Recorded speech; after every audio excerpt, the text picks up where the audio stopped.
High, আসসালামু আলাইকুম। Last সামারে আমি জার্মানিতে ট্রাভেল করছিলাম ভুল নামের টিকিট দিয়ে। আজকে আমি আপনাদেরকে সেই স্টোরি বলবো, but before that I want to tell you guys what I did in Germany.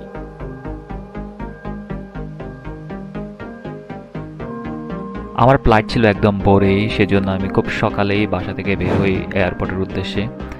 এটা ছিল অলমোস্ট 1 আওয়ার জার্নি, সো আমি অলমোস্ট 1 আওয়ার পরেই বার্লিন এয়ারপোর্টে গিয়ে পৌঁছাই। এয়ারপোর্টে যাওয়ার পরেই দেখলাম অনেকজন শুয়ে আছে আমাদের মুক্তিবাহিনীর মতো। আমি তো অবাক, হাই হাই, বাংলাদেশের মুক্তিবাহিনী এখানে কীভাবে আসলো। যাই হোক, এরা হচ্ছে ওয়ার্ল্ড ওয়ারের সোলজার, যারা ওয়ার্ল্ড ওয়ারে নিহত হয়েছিলেন। এয়ারপোর্ট থেকে আমি শুধুমাত্র 1 আওয়ারের ট্রাভেল পাস নিই এবং 1 আওয়ারের মধ্যেই আমি চলে যাই একদম সিটিতে, যেখানে আমার হোটেল রুম রয়েছে। এবং আমি ট্রেনেই একজন ইন্ডিয়ানের সাথে পরিচিত হই, যে মাত্রই ইন্ডিয়া থেকে বার্লিনে এসেছে তার স্টাডির জন্য। এবং এরপরেই আমি আশেপাশে সকল মিউজিয়াম এক্সপ্লোর করা স্টার্ট করি।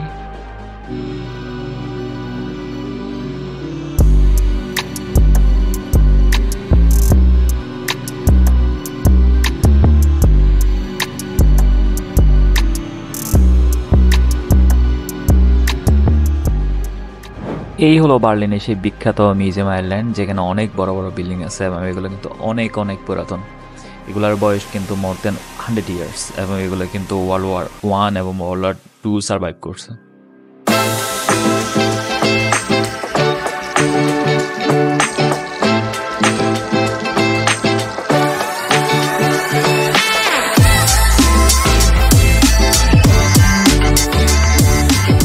বার্লিনে আমি আমার জিটিএ বাইক সিটি সেই শখটা পূরণ করি। এখানে এসে আমি একটা সাইকেল বুক করি পুরো দিনের জন্য মাত্র 12 ইউরোতে, এবং আমি পুরো সিটিতেই সাইকেলিং করি। সো ইউরোপে মূলত সাইকেলিস্টের রাইড বেশি থাকে, প্রত্যেকটা জায়গায় সাইকেলের জন্য আলাদা লেন থাকে।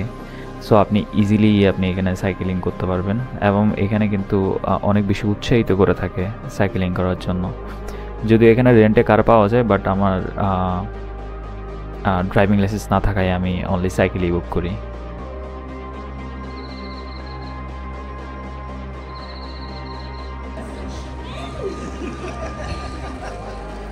স্কুটি দিয়ে যাচ্ছিলাম, হঠাৎ করে মনে পড়লো এটা কোথায় জানি দেখেছিলাম, বাট মনে পড়তেছে না। অনেক টিভি সাংবাদিক অনেকে এসে এখানে দেখতেছে, রেকর্ড করতেছে, বাট কী করতেছে আমি সেটাও জানি না।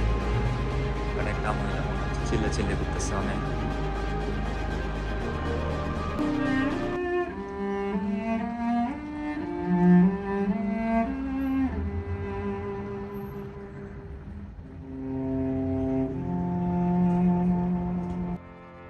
সো এখন অলমোস্ট 12টা, আমি ওই তৈরি হচ্ছি আজকে সবগুলা প্লেস দেখার জন্য। এখন প্ল্যান হচ্ছে একটা সাইকেল নিব আমি, একটা সাইকেল নিয়ে আমি পুরো শহরটা ঘুরবো এখানে। সাইকেল পুরো সারাদিন আমি যদি রেন্ট নিই তাহলে আমার খরচ যাবে প্রায় অলমোস্ট 12 ইউরো। আমার কাছে মনে হচ্ছে আমি যদি এখানে বাস বা ট্রেনে যাতায়াত করি আমি আশেপাশের জিনিসগুলো ঠিকভাবে দেখতে পারবো না। এর চাইতে ভালো আমি যদি একটা সাইকেল নিই, একটা সাইকেলের রেন্ট নিই, আমি আশেপাশে যতগুলা স্ট্রিট আছে সব কিছু আমি দেখতে পারবো। আর আমার পেছনে এই যে বিল্ডিংটা দেখতেছেন, এটা কিন্তু খুবই হিস্টোরিক্যাল।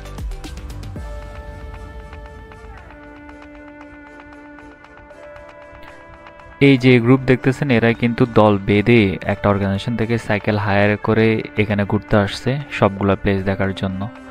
আমি এই ক্ষেত্রে একটু আগায় আছি, আমি নিজেই আসছি সাইকেল রেন্ট নিয়ে উইদাউট এনি গাইড। আমার এত হিস্ট্রি শোনার টাইম নাই, আমার দেখে ভালো লাগলেই আমি খুশি। সো এটাই হচ্ছে, বলে গেছি কি বলছে এটা, মিউজিয়াম, নিউজ মিউজিয়াম। ওকে,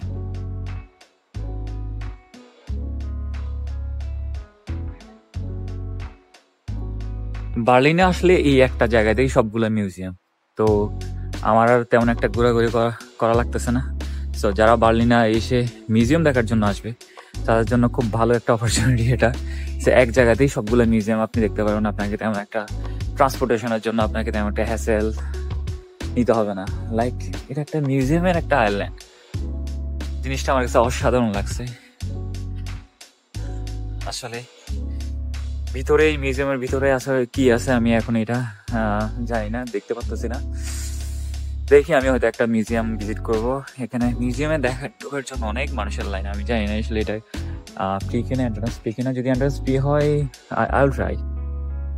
এটা হচ্ছে আবার নেওয়াস মিউজিয়াম। মিউজিয়াম মিউজিয়াম মিউজিয়াম সবগুলাই মিউজিয়াম। আশেপাশে যতগুলা আছে সবগুলাই মিউজিয়াম এবং অনেক বড় বড় মিউজিয়াম। আর অনেকগুলা হচ্ছে ইয়া জুম করা নিষেধ। দেখা যাক আর কি কি দেখতে পারি আমি এখানে। অবশেষে আমি আবার সেই সুন্দর বিল্ডিংটাতে, সেই মিউজিয়ামটাতে দেখতেছি এখানে অনেকেই ঢুকতেছে। লেটস সি আমি এখানে ঢুকতে পারি না। Come on. স্টুডেন্ট বলে 10 ইউরো টিকিট, 7 ইউরো নিলাম। 3 ইউরো বাঁচলো। ভালো লাগতো, তারপরও একটু কমাই রাখছে। না ওই 7 ইউরো আমার কাছে অনেকেই মুহূর্তে স্টুডেন্টই তো।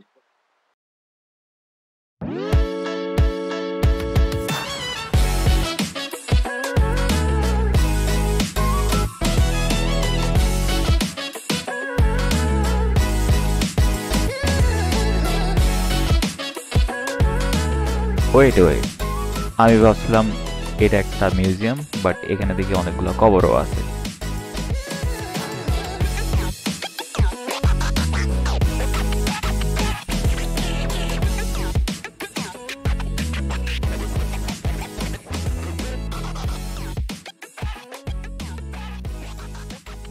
যাই হোক, এখানে এসে সবচাইতে যে জিনিসটা ভালো লাগছে সেটা হচ্ছে রুফটপ থেকে পুরো সিটিটাই অনেক ক্লিয়ারলি দেখা যাচ্ছিল।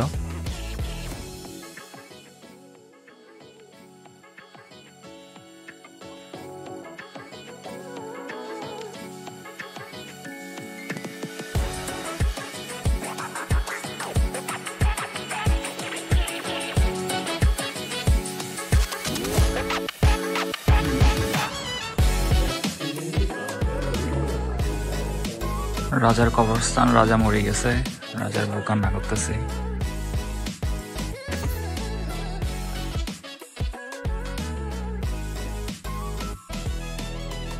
রাজা মরে গেছে।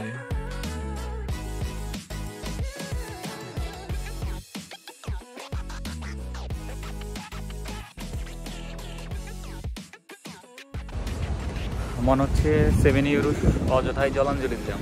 এক্সিট পয়েন্টে কোনো চেকিং নাই, এক্সিট পয়েন্টে কোনো সিকিউরিটি নাই, এক্সিট আর ডোরে একদম ফ্রি। আমি চাইলে এক্সিট দিয়ে একেবারে বিনামূল্যে ঢুকতে পারতাম। হাই, আমার 7 ইউরো।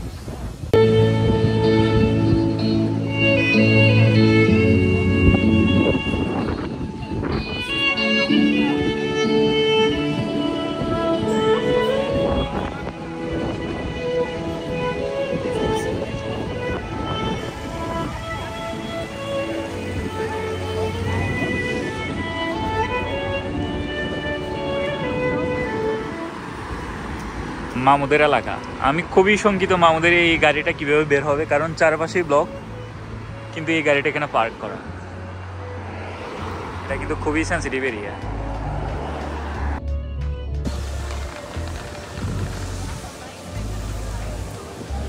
কি হইতেছে এখানে?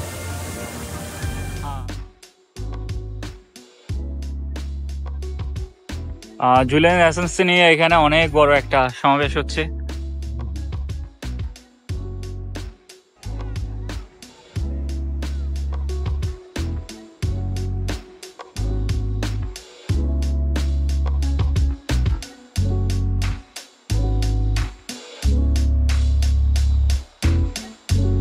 আমার প্রাইভেট কার।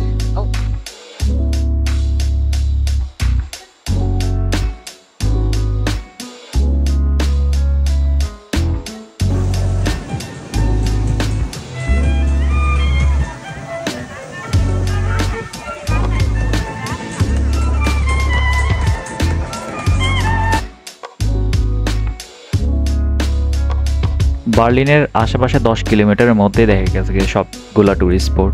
সো আমি এখন আরও একটা ট্যুরিস্ট স্পট আসছি, এটা হচ্ছে জুইশ মেমোরিয়াল।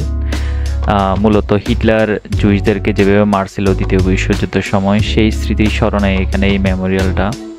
সো আমার কাছে মনে হচ্ছে এখানে লুকোচুরি খেলতে অনেক বেশি মজা হবে।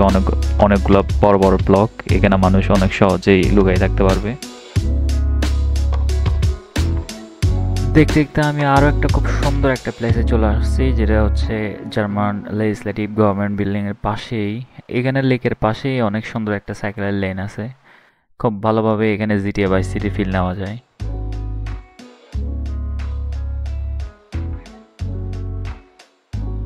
আমি অলমোস্ট 1 আওয়ার ধরে এখানে সাইকেলিং করতেছিলাম, এবং সাথে আমি আমার আম্মুর সাথে কথা বলতেছিলাম ফোনে। এবং এরই মাঝে এখানে সন্ধ্যা নেমে আসে এবং চারপাশে অনেক আলোকিত হয়ে যায় অনেক লাইটের মাধ্যমে। আমার কাছে মনে হচ্ছিল এখানে কোনো একটা ফেস্টিভ্যাল হতে যাচ্ছে, কেন জানি একটা ফেস্টিভ্যাল ভাইব চারপাশে। আসলে এটা ফেস্টিভ্যালই ছিল। রাতে বার্লিনের সবগুলা প্লেসই তারা লাইটিং করেছিল। এটাকে ওরা বলতেছে যে colourful night. So the full meaning আসছে বার্লিন কালারফুল নাইট। আমি আবার রাতের বেলা দেখতে আসছি বার্লিন গেট, সেই গেটটা। সো দেখতে কেমন লাগে। এখানে আশেপাশে অনেকগুলো স্কাল্পচার আছে।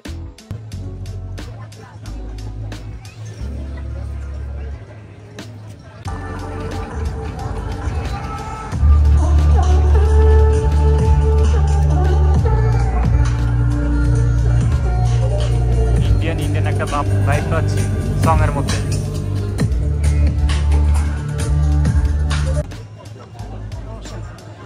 হালকা পাতলা কিছু লাইটিং করতেছে, ওখানে ইন্টারনেটের জন্য পাগল হয়েছে।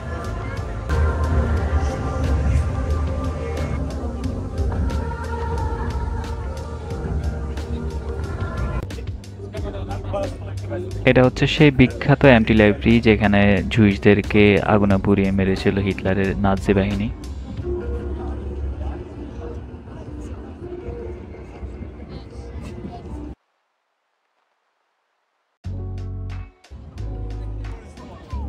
বার্লিনে আসার আগে আমার কোনো ধারণা ছিল না এই ধরনের কোনো ফেস্টিভ্যাল নিয়ে। যাই হোক, এসেই আমি লাকিলি এই ধরনের একটা ফেস্টিভ্যাল এখানে উপভোগ করি। ভিডিওর প্রথমে আপনাদেরকে যে বিষয়ে বলতে চাইছিলাম সেটা হচ্ছে আমি কিন্তু ডেনমার্ক থেকে বার্লিনে আসার সময় আমার টিকিটের নাম ভুল থাকে। আমার আদিপুলের জায়গায় আতিফুল চলে আসে, অর্থাৎ এফের জায়গায় টি চলে আসে। এই ধরনের একটা মিস্টেক আমার তখন তাড়াহুড়ার কারণে হয়ে যায়। সো পরে আমি এটা টের পাই যখন আমি প্লেনে উঠে যখন আমি আমার বোর্ডিং পাসটা ছবি তুলে ফেসবুক স্টোরিতে দিতে যাই, তখন জুম করে দেখি যে এখানে এফের জায়গায় টি চলে আসছে। আমি অনেক শকড হয়ে যাই সেই মুহূর্তে। আমি কি করব তখন বুঝতে পারতেছিলাম না। আমি যে ব্যাগ গিয়ে এই জিনিসটা ফিক্স করে আবার ফ্লাইটে আসবো, ওই ধরনের কোনো সিচুয়েশন নাই তখন। তো আমি জাস্ট সব কিছুই ভুলে গিয়ে ওখানে বসার চেষ্টা করি, জাস্ট চিল থাকি। যাই হোক, 1 ঘন্টা পরে আমি বার্লিন এয়ারপোর্টে চলে আসি, এবং বার্লিন এয়ারপোর্টেও আর কোনো চেকার বা কোনো ইমিগ্রেশনের কোনো কিছু হয় নাই। তো এরপরেই কিন্তু আমি এয়ারলাইনকে কল দিয়ে আমার রিটার্ন টিকিটের নাম ঠিক করি। জিনিসটা হচ্ছে এখানে সেনজেনে কোনো ধরনের কোনো ইনফরমেশনই চেক করে না, বর্ডারে কোনো কন্ট্রোলই থাকে না। জাস্ট ওরা দেখতে চায় যে সাথে একটা পাসপোর্ট আছে কিনা, পাসপোর্টের নাম কি বা এই ধরনের কোনো ইনফরমেশনই ওরা তেমন একটা চেক করে না। তো এটা মাইনর একটা মিস্টেক, ওরা তেমন একটা কোনো কিছুই এখানে আক্স করে নাই পরে আমাকে। এবং আমি যে পরে আমার নাম চেঞ্জ করি, নামের যে স্পেলিংটা চেঞ্জ করি, এটার জন্য কোনো চার্জ করে না এয়ারলাইন আমাকে। বাট যদি এটা 3 অক্ষরের বেশি হইতো তাহলে হয়তো বা আমাকে কিছু একটা চার্জ করতো ওরা। যাই হোক, আমি মোটামুটি সব কিছু থেকেই খুব ভালোভাবে পার পেয়ে গেছি। আর এরই মাঝে শেষ হলো আমার বার্লিন যাত্রা। আসার সময় আমি ট্রেন মিস করি, এবং আমার সাথে সাথে একজন পাইলটও ট্রেন মিস করে। তো উনি আমাকে অনেকবার জিজ্ঞেস করতেছিল যে আমি ইন্ডিয়ান কিনা। মূলত ওনার একটা ফ্লাইট ছিল বার্লিন টু মেবি হায়দ্রাবাদ। তো উনি ভাবতেছিল আমি হয়তো ইন্ডিয়ান, আমি হয়তো ওই ফ্লাইটের যাত্রী। তো উনি আমাকে শুরু করতেছিল যে ভয় পেও না, আমি তো পাইলট, আমি না গেলে তো প্লেন ছাড়বে না, তুমি যাইতে পারবা। তো আমি ওনাকে পরে বলি যে আসলে না, আমি ডেনমার্ক থাকি, বাংলাদেশ থেকে। তো ওনার সাথে অনেকক্ষণ ধরে কথা বলতেছিলাম আমি। উনি আমাকে ওনার কোভিডের এক্সপিরিয়েন্স শেয়ার করতেছিল। তখন নাকি ওনারও জবের অনেক ক্রাইসিস ছিল, উনিও নাকি ফাইন্যান্সিয়াল অনেক প্রবলেম ছিল ওই সময়। যাই হোক, আজকের মতো এখানেই বিদায় নিচ্ছি। Peace is see you in another video.